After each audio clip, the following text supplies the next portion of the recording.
Assalamualaikum warahmatullahi wabarakatuh. Alhamdulillah, alhamdulillahilladzi bi ni'matihi tatimmus salihat. Asyhadu an la ilaha illallah al-malikul haqqul mubin wa asyhadu anna Muhammadar Rasulullah shadiqul wa'dil amin. Allahumma salli ala mab'uthi rahmatan lil alamin sayyidina Muhammad khatimul anbiya'i wal mursalin wa ala alihi wa sahbihi ajma'in. Subhanaka la ilma lana illa ma 'allamtana innaka antal alimul hakim. Wa la hawla wa la quwwata illa billahil aliyil azim. Rabbi shrah li sadri wa yassir li amri wahlul 'uqdatam min lisani yafqahu qawli, amma ba'd. Alhamdulillah, syukur kita kehadrat Allah Subhanahu wa taala pada malam ini, malam Zulqaidah, kita dapat bertemu bagi meneruskan majlis ilmu kita pada hari ini, yang mana malam ini Ustaz nak kongsikan apa yang sepatutnya Ustaz kongsikan pada bulan Ramadan yang lalu. Iaitu pada bulan Ramadan yang lalu Ustaz dijemput untuk menyampaikan pembentangan di Menara TRX. Ustaz dijemput 4 kali datang ke sana memberikan pembentangan.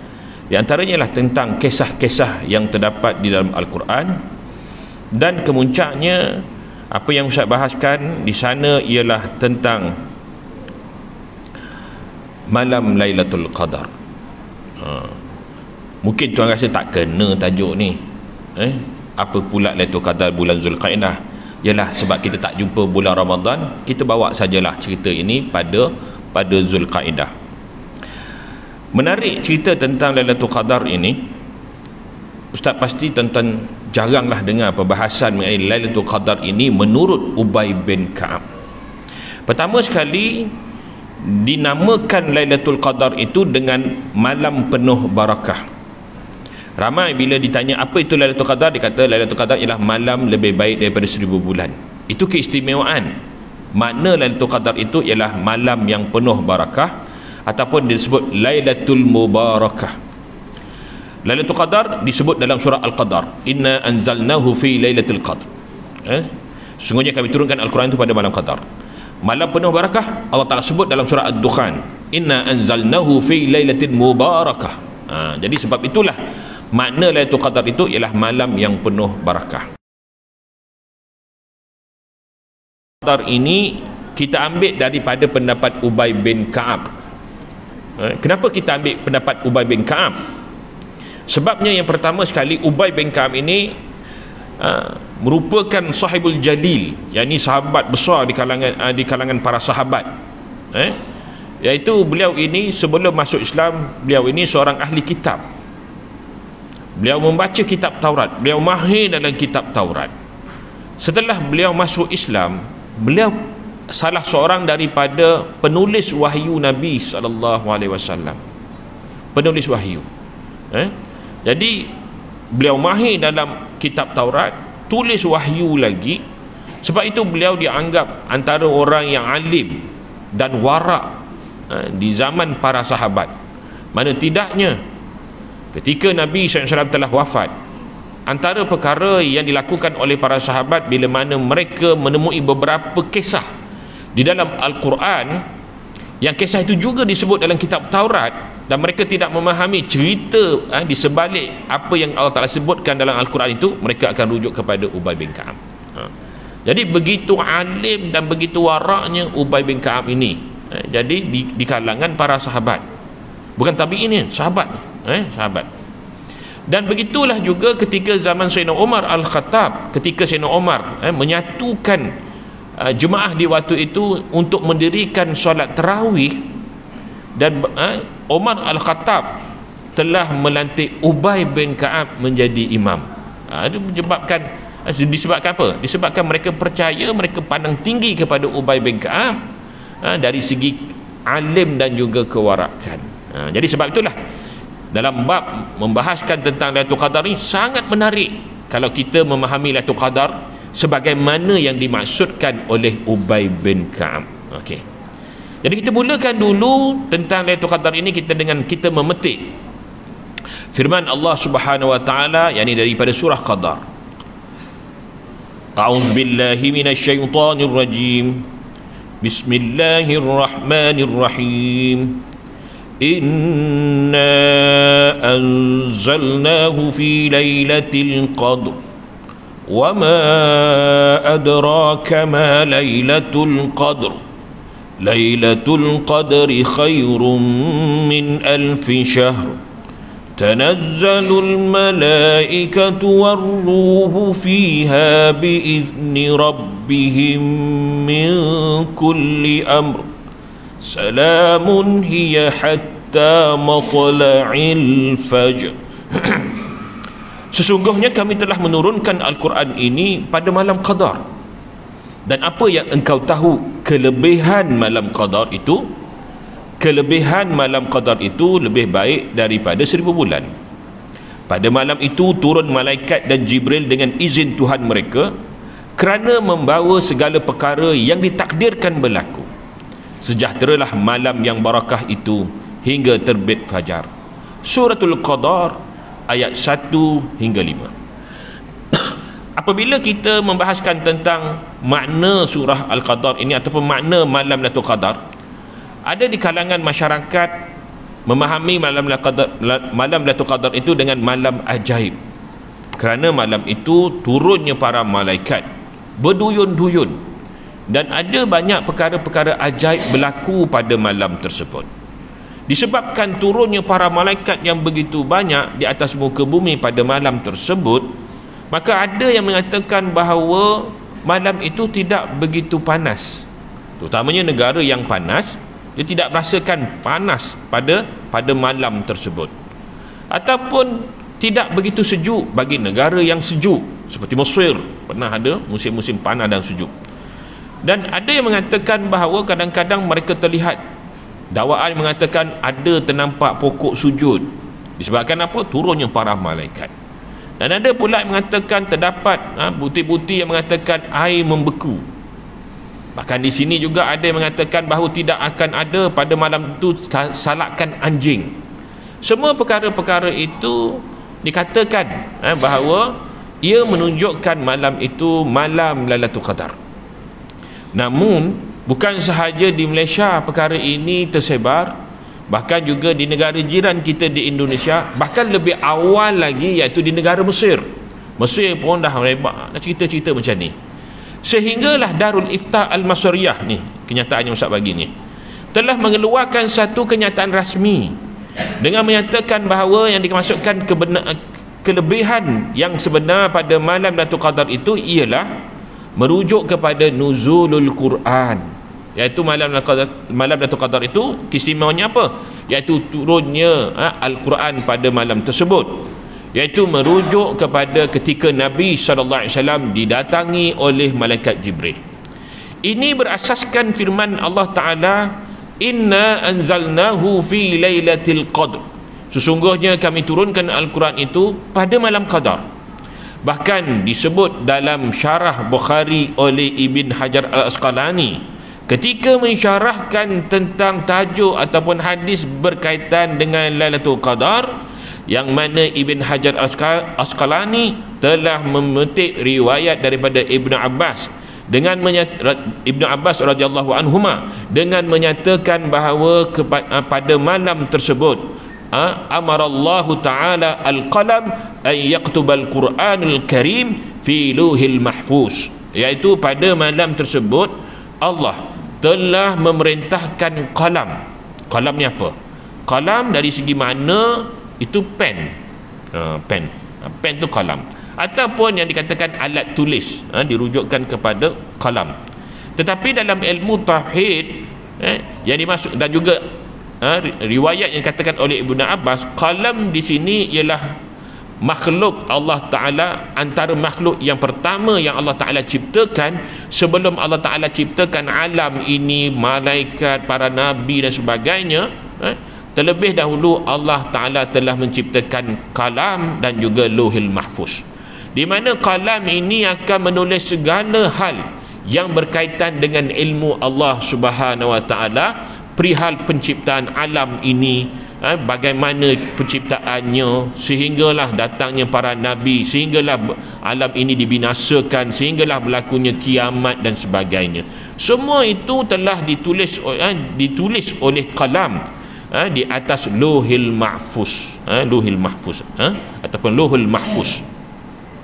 Dan kata Ibnu Abbas, pada malam tersebut, yakni pada malam Lailatul Qadar, Allah telah memerintahkan agar kalam menulis Al-Quran, yakni 30 juzuk, bermula daripada suratul Fatihah dan berakhir dengan suratul Nas pada malam tersebut, yakni 30 juzuk, di mana di Lauhil Mahfuz. Kemudian annal Quran unzila fi lailatul qadri jumlatil wahidah. Kemudian diturunkanlah Al-Quran itu dengan jumlah yang satu, iaitu 30 juzuk tadi, min Lauhil Mahfuz, daripada Lauh Mahfuz tadi, ila Baitul Izzah fi sama'id dunya, ke Baitul Izzah di langit dunia. Kemudian bermulalah bada'an nuzulul Quran Karim fi ala qalbi Rasulillah sallallahu alaihi wasallam. Kemudian barulah Al-Quran daripada di Baitul Izzah tadi diturunkan kepada Nabi sallallahu alaihi wasallam secara munajjaman, yakni secara berperingkat-peringkat, bermula daripada kalimah Iqra, maksudnya bacalah. Batu Quran ini maksudnya, Al-Quran itu maknanya bacaan. Iqra itu maksudnya bacalah. Bacalah apa? Bacalah Al-Quran.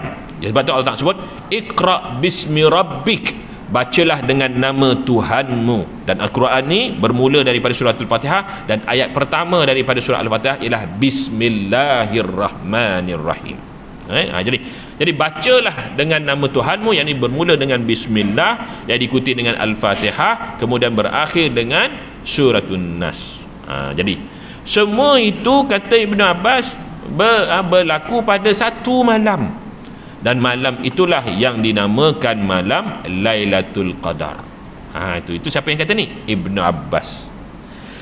Yang menarik juga ialah sebab musabab turunnya surah Al-Qadar, surah yang Ustaz bacakan di awal tadi, iaitu kata Mujahid. Siapa itu Mujahid?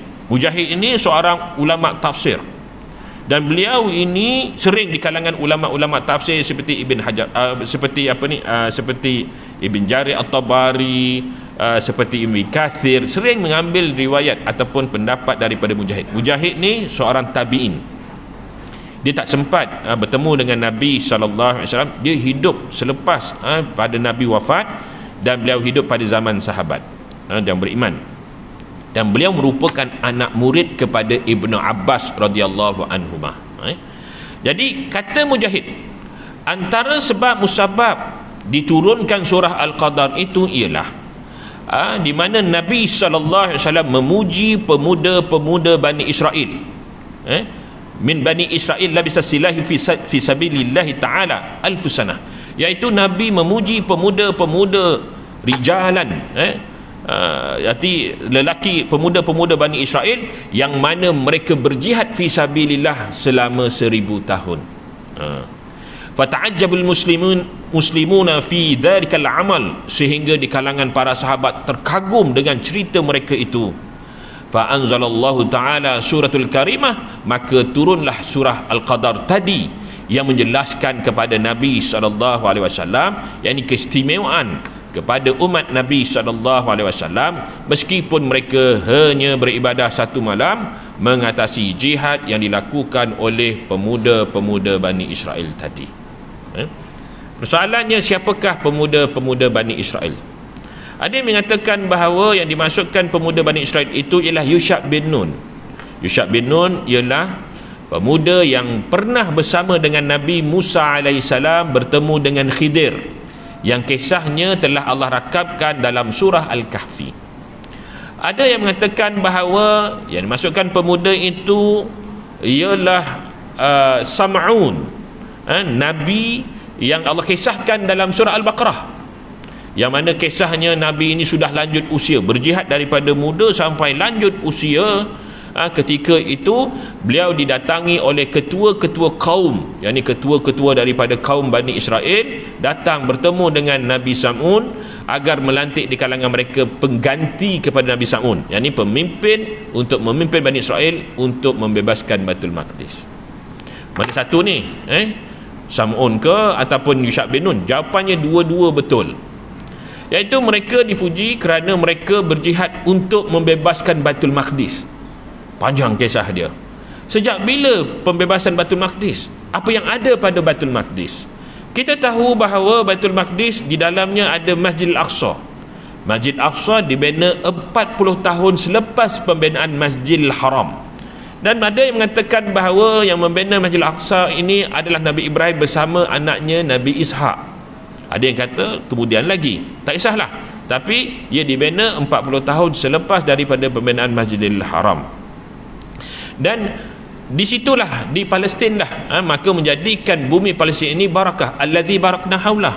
Disebabkan Masjidil Aqsa tadi, maka seluruh Baitul Maqdis dan seluruh Palestin diberkati oleh Allah Subhanahu Wa Taala, dan membawa kepada Nabi Ibrahim pun berhijrah tinggal di Palestin, dan perkampungan Nabi Ibrahim terletak di Hebron. Di situlah terdapatnya makam Nabi Ibrahim yang menjadi perkampungan Nabi Ibrahim, iaitu makam Nabi Ibrahim bersama isterinya Sarah, makam anaknya Ishak bersama isterinya Rifkah, dan di situ jugalah terletaknya kisah Nabi Yaqub. Nabi Yaqub yang kita baca kisahnya dalam kisah surah Yusuf itu berlaku di mana? Di Hebron.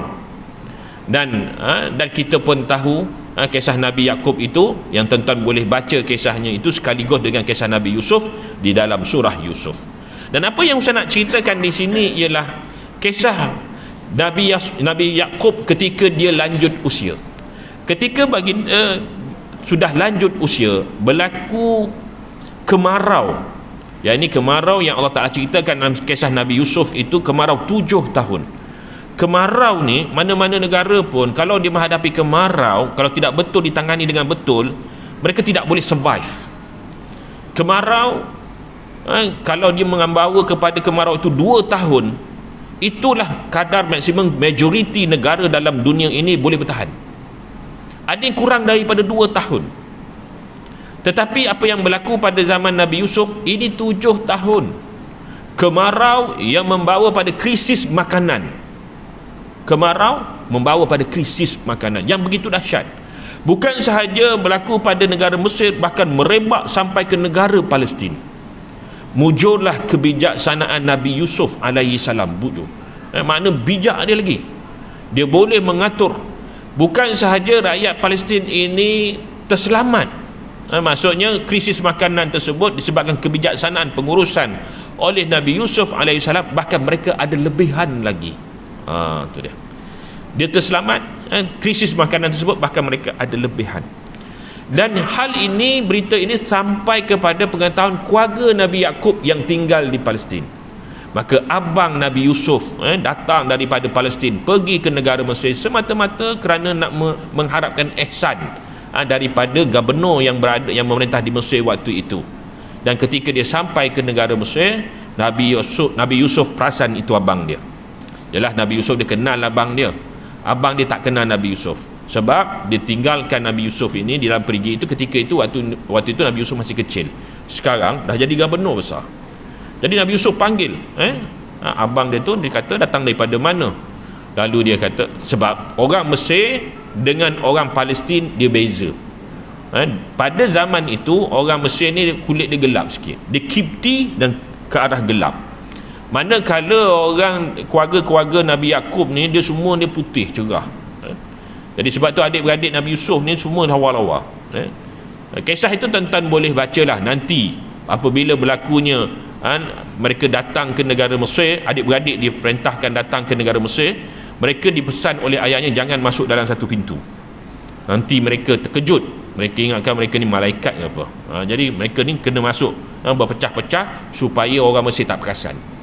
Jadi nak ceritakan Nabi Yusuf dia kenal abang dia. Dia panggil, lalu dia tanya daripada mana? Dia kata daripada Hebron, perkampungan Nabi Ibrahim. Dia tinggal bersama ayahnya sudah lanjut usia, Nabi Yaqub. Jadi tahulah Nabi Yusuf ayah dia masih hidup. Dan kata abang dia kata, dulunya kami ni ada 10 orang adik-beradik, tapi seorang dah meninggal dunia. Dia tak tahu yang seorang tu yang berdiri depan dia tu. Lalu dia mengatakan bahawa dia mengalami kesusahan, krisis makanan sampai ke negara Palestin. lalu dia nak minta ihsan daripada Nabi Yusuf. Nabi Yusuf kata boleh, dia kata. Dia kata boleh.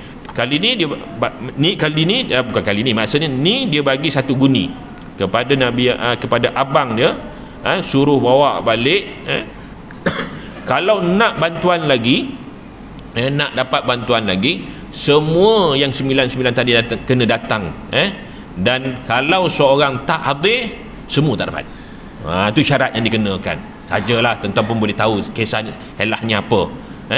Jadi baliklah Nabi abang tadi ke perkampungan Hebron tadi, beritahu kepada ayah, pujuk ayah dia supaya mengizinkan adiknya Bunyamin itu ikut serta.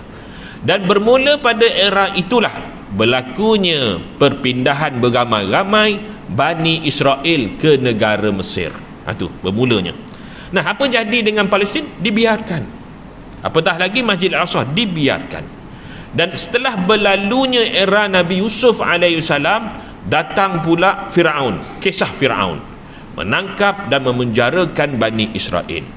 Oleh kerana Allah berikan kemuliaan Bani Israel, di kalangan mereka ni Allah lantik Nabi, tapi bukan Rasul, yang menceritakan bahawa nanti Firaun dan kerajaannya akan jatuh. Firaun dan kerajaannya akan jatuh di tangan seorang Nabi daripada zuriat Bani Israel ini. Atas sebab itu, maka seluruh anak-anak yang baru lahir daripada zuriat Bani Israel ini dibunuh, yakni anak-anak lelaki, dan dibiarkan hidup anak-anak perempuan. Sebab apa? Sebab Nabi tak ada di kalangan perempuan. Semua anak-anak lelaki ini dibunuh. Walaupun begitu, dia percaya juga apa yang disampaikan di kalangan Bani Israel tadi.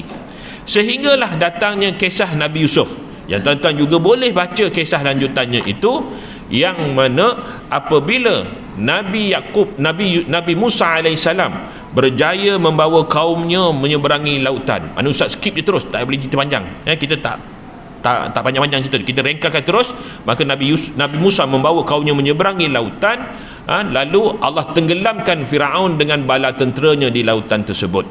Maka Allah perintahkan supaya Nabi Musa pergi ke Tur Sina, dan Allah serahkan kepada Nabi Musa itu kitab Taurat. Dan Allah memerintahkan supaya Nabi Musa membawa Bani Israel ini balik ke negara Palestin, iaitu Baitul Maqdis, yang mana di waktu itu Baitul Maqdis dikuasai oleh golongan Jabbarin. Kenapa tak balik ke negara Mesir? Mesir kan Firaun pun tak ada, kan? Tentera ramai dah mati dah. Bukan itu tujuannya. Tujuannya Allah Ta'ala perintahkan supaya Nabi Musa ni bawa balik Bani Israel ni pergi ke Baitul Maqdis, dan Allah janjikan bahawa mereka akan menguasai, sebab Allah tengah merancang, iaitu nantinya akan ada empire besar di sana. Jadi itu janji Allah Ta'ala. Maka Nabi Musa pembawalah kaumnya Bani Israel tadi pergi ke Baitul Maqdis untuk membebaskan Baitul Maqdis yang di waktu itu dikuasai oleh golongan Jabbarin.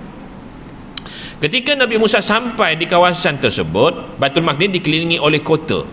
Bukan sahaja sekarang, bahkan dulu lagi memang dikelilingi oleh kota, dan terdapat beberapa pintu untuk memasukinya. Maka Nabi Musa telah mengutuskan dua orang. Salah seorangnya ialah Yusha bin Nun.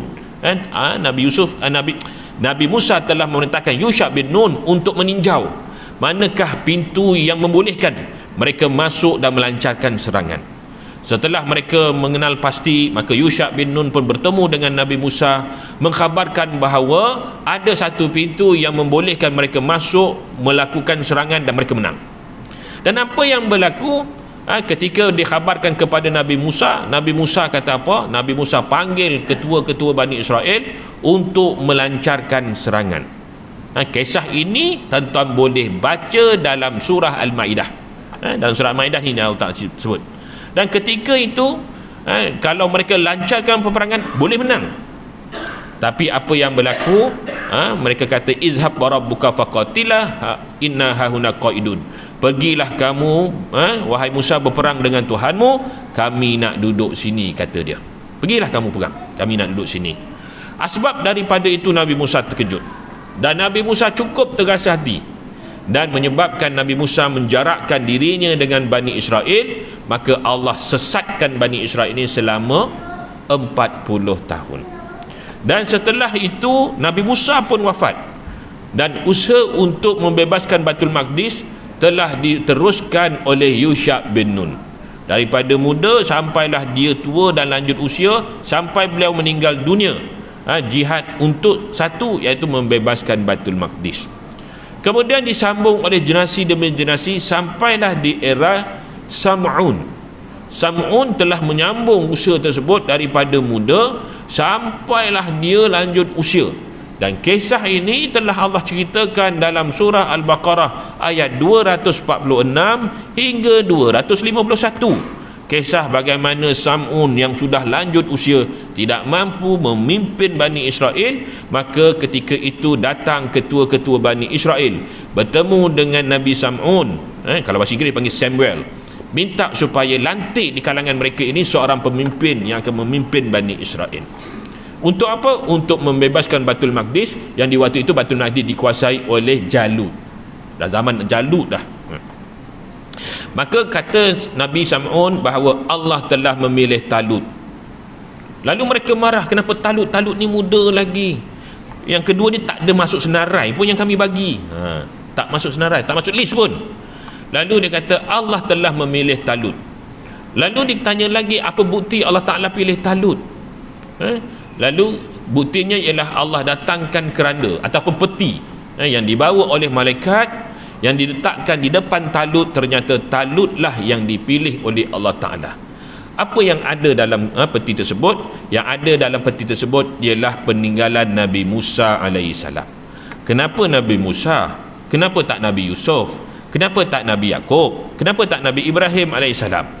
Sebab Nabi Musa lah orang yang mula melancarkan serangan untuk membebaskan Baitul Maqdis. Ini usaha untuk membebaskan Baitul Maqdis itu seawal jihad yang dilakukan oleh Nabi Musa alaihissalam. Dan waktu itu oleh kerana Talut itu tidak mendapat sokongan di kalangan Bani Israel. Bila kata Talut yang dipilih, mereka tak nak. Mereka nak daripada kalangan mereka juga. Cuma di kalangan mereka yang beriman sahaja yang menyokong, kumpulan yang kecil saja yang sokong kepada Talut. Termasuk juga di waktu itu Nabi Daud yang masih muda. Dan walaupun dia masih muda, dia Nabi dan Rasul. Apabila di kalangan Bani Israel tak nak, seolah-olah peristiwa ini terulang sebagaimana berlaku pada zaman Nabi Musa alaihissalam. Dah nak menang dah ni. Waktu itu mereka berpecah, mereka tak nak. Mereka tak nak, maka ia mendapat templakan daripada Nabi Daud, sebagaimana Allah rakamkan dalam Al-Quran, lu'inal ladzina kafaru min bani Israel ala lisani Daud. Dilaknat Bani Israel yang kufur, yakni enggan pergi berperang di atas lisan Nabi Daud.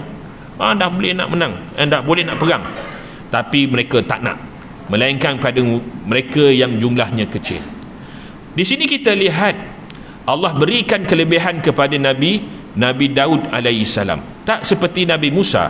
Nabi Musa Allah berikan dia padanya kitab Taurat, tetapi Nabi Daud Allah berikannya kitab Zabur. Kitab Zabur ialah kitab zikir, tapi dia tidak membatalkan Taurat. Kelebihan yang Allah berikan kepada Nabi Daud ialah dia boleh mengimpal besi dengan tangannya. Dari sebab kemahiran yang Allah berikan kepada Nabi Daud, maka beliau telah melentur besi menjadi senjata. Dijadikan senjata bukan sahaja pada senjata-senjata seperti pedang, tombak dan sebagainya, bahkan dijadikan sebagai baju besi. Nampak ni? Dan mukjizat yang Allah berikan kelebihan kepada Nabi Daud bersesuaian pada waktu itu. Jadi kita tahu kenapa Allah aturkan zaman itu berbeza-beza, setiap Nabi itu punya kelebihan yang berbeza, ada tujuannya, termasuk Nabi Daud alaihissalam. Jadinya Nabi Daud walaupun jumlah mereka sedikit, tapi mereka dilengkapkan senjata. Jadi memang senjata betul lah, dengan pakaian besinya, dengan perisainya, dengan pedangnya, dengan tombaknya. Jadi mereka mengatur. Dan Talut mempunyai kebijaksanaan dalam mengatur perang. Dan sehingga kan Allah Ta'ala sebut kam min fi'atin qalilatin ghalabat fi'atan kathirah biiznillah.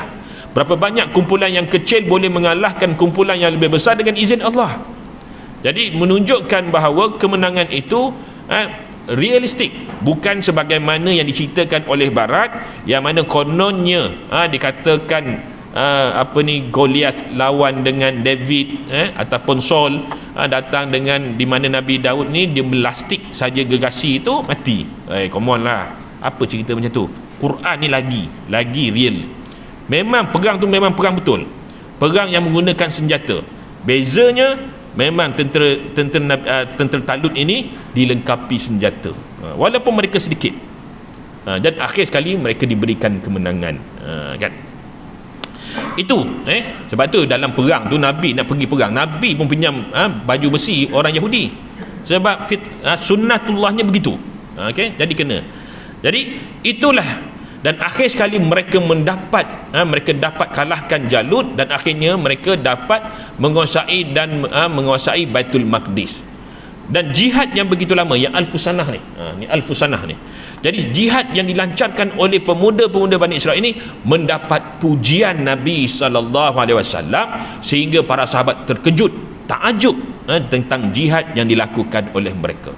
Maka datanglah malaikat Jibril dengan membawa surah Qadar, dengan mengatakan yang mana malam Qadar itu lebih baik daripada 1000 bulan, iaitu terkhusus kepada umat Nabi SAW, yang mana bila mana mereka beribadah hanya satu malam, mengatasi jihad yang dilancarkan oleh pemuda Bani Israel, iaitu jihad membebaskan Baitul Maqdis. Apa sebab? Apa sebab malam Lailatul Qadar itu sangat istimewa? Hanya ibadah satu malam mengatasi jihad. Sebab pada malam itu ada peristiwa besar. Apakah peristiwa tersebut? Iaitu sebagaimana yang Allah Ta'ala sebut, inna anzalnahu fi lailatul qadr, sesungguhnya kami turunkan Al-Quran itu pada malam Qadar. Istimewanya lebih besar daripada Masjid Al-Aqsa, iaitu Al-Quran itu sendiri, malam yang mana Allah Ta'ala turunkan Al-Quran. Dan Allah Ta'ala sebut juga dalam surah Al-Qadar, inna anzalnahu fi lailatin mubarakatin inna kunna munzirin, sesungguhnya kami turunkan Al-Quran itu pada malam yang penuh barakah, sesungguhnya kamilah yang memberikan peringatan, fiha yufraku, dan pada malam itu dijelaskan ataupun ditunjukkan kullu amrin hakim, semua perkara yang Allah telah rancangkan sejak dahulu lagi, ia terjadi pada malam tersebut. Amran min indana, perkara itu datang daripada kebijaksanaan kami, aturan kami yang kami rancang. Inna kunna mursilin, iaitu kami melantik para rasul. Artinya pada malam itu Allah Ta'ala turunkan Al-Quran, melantik Nabi SAW sebagai rasul. Persoalannya, sejak bila yang Allah nak turunkan Al-Quran ni? Sejak bila? Jawapannya sejak azali lagi.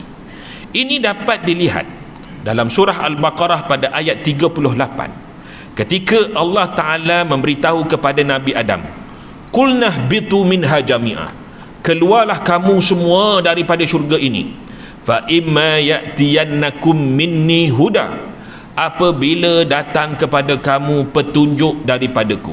Huda yang Ustaz warnakan warna hijau ini, huda artinya petunjuk, dan huda ini juga artinya kitab-kitab yang akan Allah Ta'ala serahi kepada rasul-rasulnya. Dan juga huda ini juga adalah rasul-rasul. Ini kerana ada rasul-rasul yang tidak diberikan kitab. Jadi semua itu para rasul yang menyampaikan risalah Allah Subhanahu Wa Ta'ala, dan sudah tentulah kitab-kitab itulah yang dimasukkan huda. Bahkan yang paling besar di antara para rasul dan kitab, itulah dia Al-Quran. Artinya waktu itu memang Nabi Adam dah diberitahu tentang Allah akan menurunkan Al-Quran. Faman tabi'a hudaya, barang siapa yang mengikuti petunjukku, yakni Al-Quran, fala khaufun alaihim, tidak ada siapa-siapa yang boleh menakut-nakutkan mereka, walahum yahzanun, dan tidak pula mereka ini berduka cita. Jadi Allah nak beritahu bahawa besarnya perancangan Allah, iaitu Allah Ta'ala nak turunkan Al-Quran. Jadi kisah Allah Ta'ala turun, sebab itu Al-Quran yang Allah Ta'ala sebut dalam surah Al-Baqarah, syahrul Ramadan alladhi unzila fihi Al-Quran, bulan Ramadan lah yang mana Allah Ta'ala turunkan Al-Quran, hudan linnas, yang mana sifat Al-Quran itu menjadi petunjuk kepada sekalian manusia. Allah ulangi Al-Quran ini dengan kalimah huda seawal dalam surah Al-Baqarah, zalikal kitabu la raiba fi. Di dalam Al-Quran itu tidak ada keraguan, mesej, cerita dan segala macam yang Allah Ta'ala ceritakan dalam Al-Quran itu tidak ada keraguan dan tidak boleh dinafikan. Zalikal kitabu la raiba fi hudan lil muttaqin, dan dia menjadi petunjuk kepada orang-orang yang bertakwa. Artinya huda di sini ialah Al-Quran. Jadi seawal itu maknanya Nabi Adam tahulah Allah Ta'ala rancang turun Quran. Dia tahu. Bukan Nabi Adam saja, bahkan semua para Nabi tahu. Buktinya kita boleh tengok dalam surah Al-Baqarah ayat 129. Ketika Nabi Ibrahim selesai membina Kaabah, dan kisah pembinaan Kaabah dan lokasi Kaabah itu sangat unik. Kenapa sangat unik? Ketika Nabi Ibrahim meninggalkan anak dan isterinya di Mekah, dan kemudian dia datang kembali untuk bina Kaabah. Dan pembinaan Kaabah ini sangat menarik. Kerana apa? Selepas pembinaan Kaabah ini 40 tahun kemudian, di utara Kaabah, iaitu di Baitul Maqdis, akan terbinanya Masjid Al-Aqsa.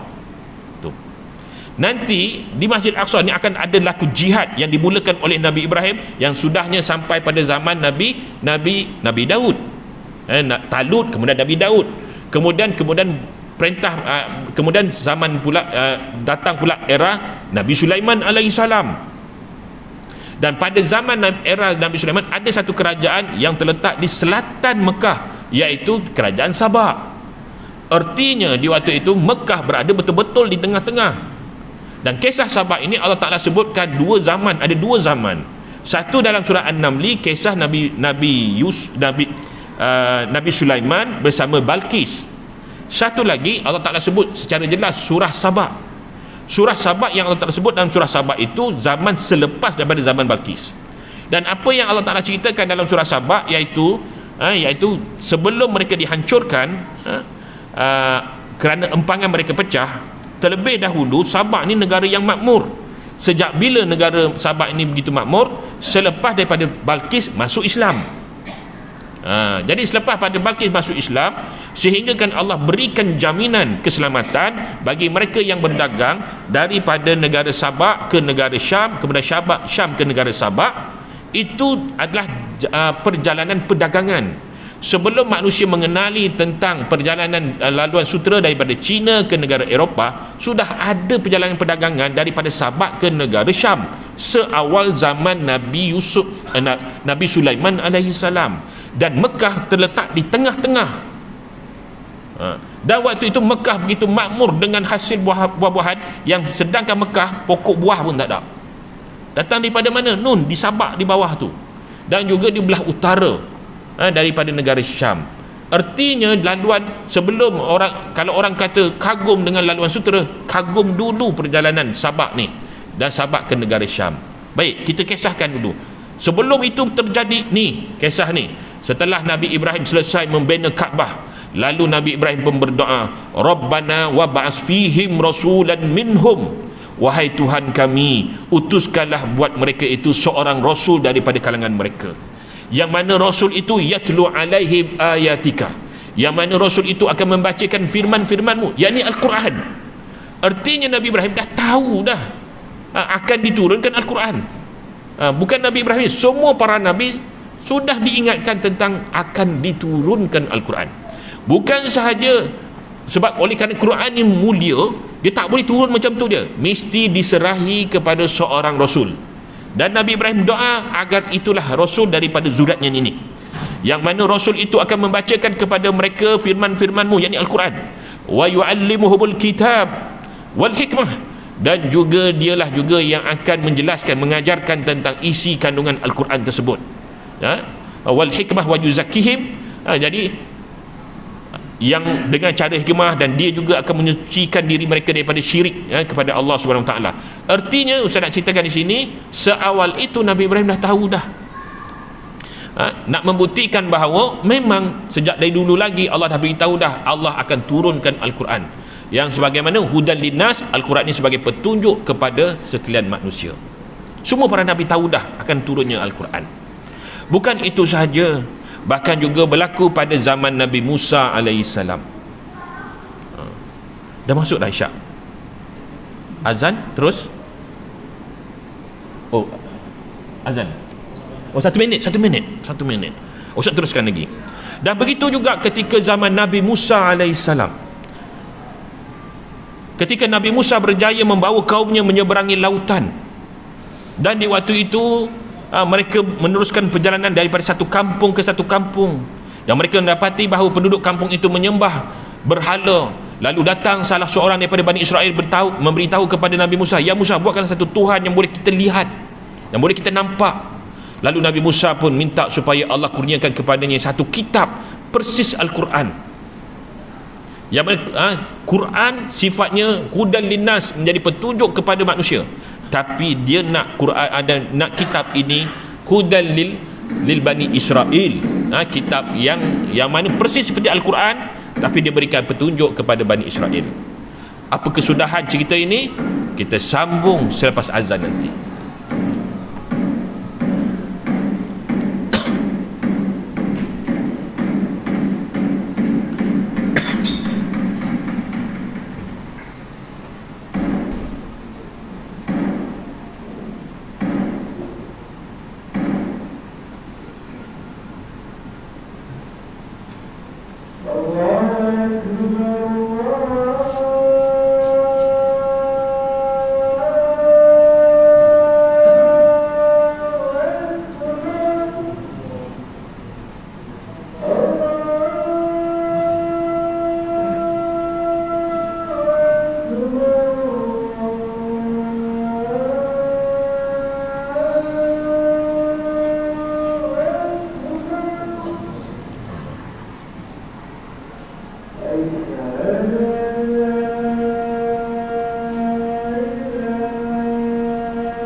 Haqqan la ilaha illallah Muhammadur Rasulullah sallallahu alaihi wasallam. Allahumma rabb hazihi ad-da'wati tammati was-salati qa'imah ati sayyidina Muhammadanil wasilata wal fadilah wa ba'athu Allahumma maqaman mahmudan allazi wa'adtah innaka la tukhliful mi'ad raditu billahi rabba wa bil islami dina wa bi Muhammadin sallallahu alaihi wasallam nabiyyan wa rasulah. Baik, kita sambung sikit. Setelah itu Allah perintahkan Nabi Musa alaihissalam agar pergi ke Tursina. Dan ketika Nabi Musa pergi ke Tursina, Allah berikan kepada Nabi Musa kitab Taurat. Sebagaimana Allah Ta'ala sebut dalam suratul Isra, wa ataina Musal kitab, dan kami berikan kepada Nabi Musa kitab Taurat. Wa ja'alnahu hudan li bani Israel, dan kami jadikan kitab Taurat itu sebagai petunjuk kepada Bani Israel. Jadi memang kitab Taurat ni pun persis seperti Al-Quran. Sebelum datangnya Quran, kitab Taurat dah dianggap kitab yang paling hebat, sehingga kan orang Yahudi mengatakan laqad utina taurah wa man utiya taurah utiyan khairan katsira. Artinya kami diberikan satu kitab, yakni kitab Taurat. Barang siapa diberikan kitab Taurat, dia mempunyai kelebihan yang banyak. Jadi sebelum datangnya Quran, apa yang tidak diceritakan dalam kitab Taurat? Semua cerita penciptaan alam, cerita tentang kejadian alam, cerita tentang para nabi, cerita bagaimana kaum yang menentang nabi dibinasakan, kisah alam roh, kisah kiamat, kisah syurga dan neraka. Persis sebagaimana yang diceritakan di dalam Al-Quran. Tak ada kitab yang macam tu, tak ada kitab Taurat ni. Cuma bezanya kitab Taurat dengan kitab Al-Quran, yang pertama, kitab Al-Quran diturunkan dalam bahasa Arab, manakala kitab Taurat diturunkan dalam bahasa Hebrew. Itu satu. Yang kedua, kitab Taurat ini diturunkan dengan jumlatul wahidah, diturunkan semua kepada Nabi Musa alaihissalam. Setelah Nabi Musa ini bermunajat kepada Allah Ta'ala selama 40 tahun, Allah Ta'ala cerita segala macam cerita yang ada dalam kitab Taurat tu. Di hari akhir tu Allah Ta'ala berikan kitab Taurat kepada Nabi Musa, dan kitab Taurat ini diturunkan secara berkeping-kepingan, diturunkan satu jumlah dengan keping-kepingan. Berbeza dengan kitab Al-Quran, yakni Al-Quran diturunkan kepada Nabi secara munajaman, yakni secara berperingkat-peringkat. Daripada Batul Izzah, yang diturunkan secara berperingkat-peringkat kepada Nabi SAW. Dan kitab Taurat ini diturunkan dengan jumlatul wahidah, yakni satu jumlah. Dan ada yang ada mendakwa bahawa ia keping-kepingan, ada yang katakan kepingan batu, ada yang katakan kepingan kayu. Dan kisah memang Nabi Musa ni dia turun, ketika dia dapat tu, dia turun, dia bawa sikit je, dia turun ke bukit tersebut, menurun ke kaki bukit untuk memilih 70 orang Bani Israel agar mereka sama-sama naik ke atas bukit tersebut untuk mengambil saki baki kitab tersebut. Ketika turunnya daripada bukit tersebut, dapati kaumnya sedang menyembah patung anak lembu, dan kemudian dengan marahnya Nabi Musa, dia letakkan kepingan tersebut, dia tarik rambut dan jaggutnya Nabi Harun, marah. Kemudian Allah datangkan petir, lalu mereka pun pingsan. Kemudian bila mereka sedar, mereka pun bertaubat. Kemudian Allah Ta'ala, kemudian Nabi Musa hukum mereka. Kemudian Nabi Musa ni pilih 70 orang Bani Israel untuk naik semula ke atas bukit tersebut untuk mengambil baki kitab-kitab tersebut. Kemudian kitab itu disalin daripada kepingan tadi kepada tulisan, ke kertas, jadi menjadi kitab-kitab, menjadi buku-buku kitab. Jadi bila diserahkan kepada mereka, makanya kitab Taurat itu diamanahkan kepada mereka, di tangan mereka. Berbeza dengan Al-Quran, Allah Ta'ala sebut inna nahnu nazzalna zikra wa innahu lahu lahafizun. Sesungguhnya kamilah yang menurunkan Al-Quran, dan kami juga yang memelihara Al-Quran. Iaitu Quran ni cara pemeliharaannya dengan dihafaz. Sebab tu turun dia tu secara munajaman dan dihafaz. Dia tidak macam turunnya kitab Taurat, tak. Dan apa yang berlaku, kitab Taurat ini bila disalin dan diserahi kepada rabai-rabai, yakni ahli-ahli kitab, dan mereka menyeleweng. Daripada mereka menyeleweng makna, mereka menyeleweng maksud, mereka menyeleweng ayat, mereka mengubah, mereka menutup. Semua itu diselewengkan sebelum datangnya Al-Quran. Jadi sehinggalah pada ini dibuktikan lagi sebagaimana yang Allah Ta'ala sebut dalam surah As-Saff, kisah Nabi Isa alaihissalam. Kitab Al-Quran ni tak boleh diselewengkan sebab Allah sendiri pelihara, tapi kitab Taurat itu telah diselewengkan. Dan ingatlah idh qala Isa bin Maryam, dan ingatlah ketika Nabi Isa bin Maryam berkata, ya Bani Israel, wahai Bani Israel, inni Rasulullahi ilaikum, sesungguhnya aku ini utusan Allah buat kalian. Musaddiqan lima baina yadayya minat Taurat. Aku datang ni untuk membetulkan balik kitab Taurat yang sampai kat tangan aku ni, kitab Taurat yang telah diselewengkan oleh kalian. Jadi aku datang ni nak betulkan balik kitab Taurat yang kamu selewengkan. Dan yang kedua, mubasyiran bi rasulin ya'ti min ba'dihi ismu Ahmad. Yang kedua, aku nak beritakan berita gembira. Ni kejap lagi lepas pada aku ni akan datang seorang rasul. Dia tak ada lagi rasul lagi dah. Fasa-fasa tu dah tak ada dah. Dia yang terakhir sekali sebelum datangnya rasul. Maka aku nak datangkan berita gembira. Datang berita gembira, cerita yang diceritakan oleh nabi-nabi. Nabi Musa pun pernah cerita, semua nabi-nabi cerita, yang di mana Allah Ta'ala akan turunkan Al-Quran yang diserahi pada seorang rasul tu. Tu. Ni aku nak beritahu ni, ada berita gembira. Nabi tu dah tak lama dah. Lepas aku ni dia lah. Dah tak ada nabi lagi dah. Bi rasulin ya'ti min ba'dihi ismu Ahmad. Nama dia Ahmad. Falamma ja'ahum bil bayinat. Ketika dia membawa al-bayinat itu Al-Quran. Mukjizat. Bayinat ni pembuktian, sama ada dinamakan mukjizat ataupun Al-Quran. Bahkan Al-Quran itu sendiri adalah mukjizat terbesar kepada Nabi SAW.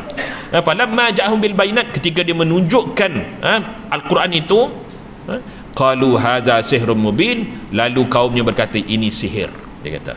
Okey, jadi jelaslah bahawa semua dalil-dalil yang kita bawakan tadi, daripada cerita-cerita yang berturut-turut kronologi itu, semuanya menjurus kepada Quran.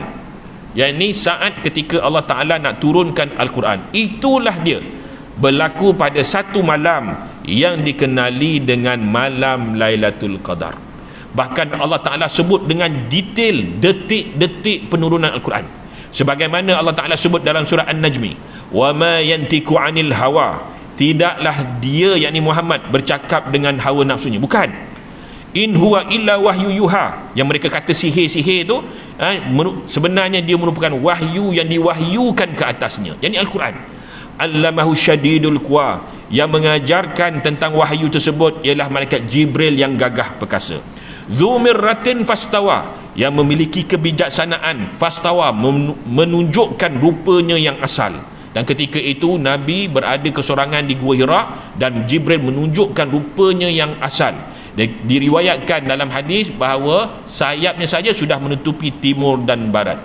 Wa huwa bil ufuqil a'la, ketika itu dia berada di ufuk yang tinggi.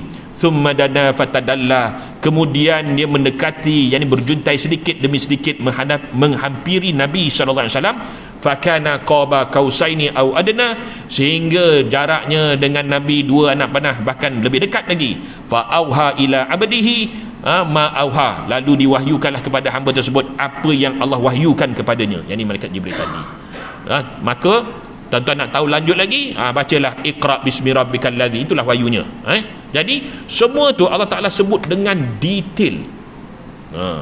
Mana ada Allah Ta'ala, mana kalau kita susun balik, dia menjurus kepada satu malam tersebut. Sebab itu Allah Ta'ala sebut roh, dan pada malam tersebut turunnya malaikat dan juga roh. Roh di sini ialah malaikat Jibril. Artinya pada malam tersebut bukan malaikat Jibril je yang disebut tadi, yang dia berada di ufuk yang tinggi, bukan itu je, bahkan semua para malaikat sudah berada di atas muka bumi ini untuk menyaksikan peristiwa besar, yakni penurunan Al-Quran dan pelantikan Nabi SAW. Sehingga diriwayatkan dalam Sunan Abu Dawud, riwayat daripada Abu Hurairah radhiyallahu anhu, dengan menjelaskan bahawa innal malaikata tilka lailati fil ardi aktsaru min adadil hasa, dan sesungguhnya para malaikat pada malam tersebut lebih banyak daripada jumlah batu-batu kerikil. Untuk apa? Untuk sama-sama menyambut turunnya ayat yang pertama daripada Al-Quran, sebagai tanda kudus, takdis besarnya, hebatnya Al-Quran tersebut. Itu dia. Allah Ta'ala nak turunkan Quran ke Allah Ta'ala nak nanti Nabi ni? Jawapannya Allah Ta'ala nak turunkan Al-Quran. Dia berbeza dengan kitab Taurat. Kitab Taurat ni Allah Ta'ala lantik Nabi Musa dulu. Dah bertembung dengan Firaun, dah campak tongkat jadi jadi ular, tangan pun warna putih. Lepas tu Allah datangkan taufan, dah habis semua tu. baru Nabi Musa minta supaya datangkan kitab. Tapi Quran lain. Nabi dengan Quran lain. Allah memang nak turunkan Al-Quran, sejurus itu lantik Nabi. Sebab apa? Sebab Allah nak turun Quran, mesti lantik Nabi dulu, mesti lantik Nabi juga. Maka bila lantik, maka waktu itulah diturunkan Al-Quran. Setelah Al-Quran sempurna diturunkan, Nabi diwafatkan. Sebab itu Allah Ta'ala sebut memang tujuan Nabi itu adalah untuk ni Quran itu turun.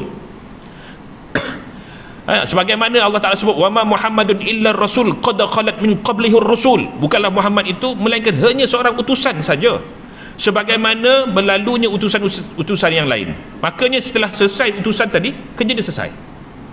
Dan selebihnya memang Nabi dah wafat, tapi Quran kekal sampai sekarang. Memang Allah Ta'ala nak turunkan Quran, SOP-nya dia tak boleh turun macam tu je, dia mesti lantik Nabi SAW. Jadi sebab itulah malam tu sangat istimewa, iaitu malam yang mana Allah Ta'ala turunkan Quran. Sebab itu kenapa dalam banyak-banyak bulan Ramadan yang Allah pilih sebagai bulan yang paling mulia, sebab pada malam tu Allah Ta'ala turunkan Al-Quran. Allah pilih malam Ramadan. Dalam banyak-banyak malam Lailatul Qadar, dan banyak-banyak Nabi yang diangkat. Makanya Nabi SAW kerana diberikan Al-Quran, bahkan disebut khairukum man ta'allamal Quran wa 'allamahu. Dan terbaik-baik di kalangan kamu ialah orang yang mempelajari, yang belajar Al-Quran dan mempelajari. Itu jadi besarnya Quran ni.